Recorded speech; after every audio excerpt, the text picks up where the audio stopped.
à maintenir en tout cas la fête et à une dimension, une échelle correcte. Tout à fait, parce que c'est un événement incontournable et on ne pouvait pas ne pas organiser cette édition du Deepavali 34e.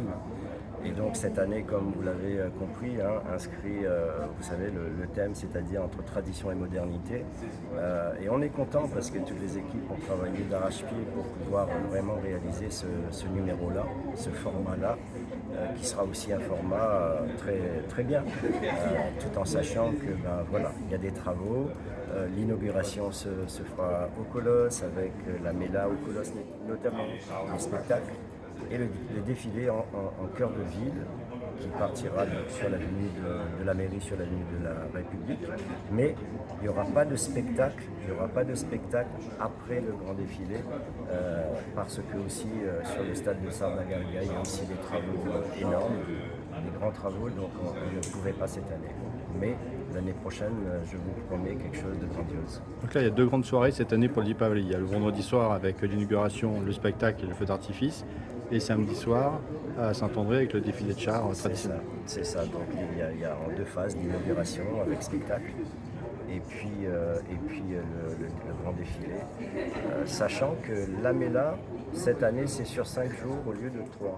Donc on est en train de travailler puisque beaucoup de commerçants m'ont dit que c'est pas suffisant, 3 jours, il faut une semaine. Bon, cette année, on est passé de 3 à 5, mais on travaille aussi sur leur demande.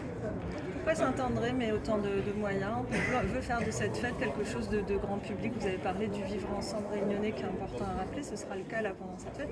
Et pourquoi vous engagez comme ça sur ce Deepavali? Qu'est-ce qu'il apporte? Mais parce que en fait, vous savez, il y a des villes comme ça où il existe un événement. Et il se trouve qu'à Saint-André, c'est le Deepavali. Parce que Saint-André, c'est la capitale Malbar. Saint-André vit ça quotidiennement.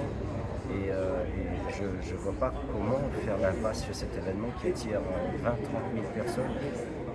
Et c'est ça qu'on va faire progresser dans le temps, parce qu'on est en train de poser les bases à travers les travaux. Et moi j'aimerais bien qu'à terme, puisqu'on aura aussi un hôtel 3 étoiles de 76 chambres, et qu'on puisse aussi avoir un peu un retour sur l'investissement, si je puis dire, parce que les touristes ne peuvent pas venir actuellement ici. Le permis de construire le Marais est déposé, on aura un hôtel de 76 chambres. À ce moment-là, eh bien, moi je veux aussi capter du tourisme ici, à Saint-André, pour leur donner vraiment une authenticité de c'est quoi la vie réunionnaise. Parce que si on reste simplement à Saint-Gilles, tous les soirs c'est le même repas, on mange dans une grande assiette blanche avec 2 taches rouges, un petit morceau de la viande. Et ici c'est nous va faire goûter azot de cabri masalé, d'un feifi, nous va donner azot vraiment de l'authenticité. Et ça c'est du travail qu'on est en train de mettre en place sur le moyen long terme. Alors ce Deepavali se déroule dans un contexte particulier aussi, avec les dégradations commises sur des caveaux de la communauté tamoule dans les cimetières. Vous l'avez déploré aussi dans un communiqué en comme ce métier. Quelle est la suite? Vous allez faire une plainte a été déposée par la municipalité aussi, je crois. Oui, non, il y a une plainte, il y a la police qui enquête aussi. Mais c'est des actes malheureux. Qu'est-ce que vous voulez que je vous dise de plus? Quand on arrive à ce niveau de bêtise, c'est même pas à commenter. Quelque part, le message véhiculé par le Deepavali de paix, de fraternité reste toujours d'actualité pour la 34 ans après. C'est ça, c'est la lumière, c'est la fête de la lumière, c'est tout ce côté positif, la sagesse, le travail aussi sur le vivre ensemble, il faut le répéter.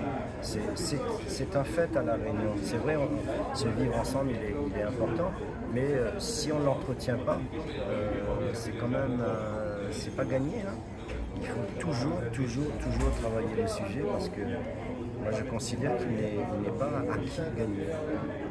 C'est ce vivre ensemble que vous voulez inscrire à l'UNESCO? Moi je l'ai dit, moi je pense que La Réunion peut être inscrite au patrimoine de l'UNESCO de fait, de par son vivre ensemble, il est unique, c'est ça, La Réunion c'est vraiment une terre exceptionnelle. Merci. Il y a des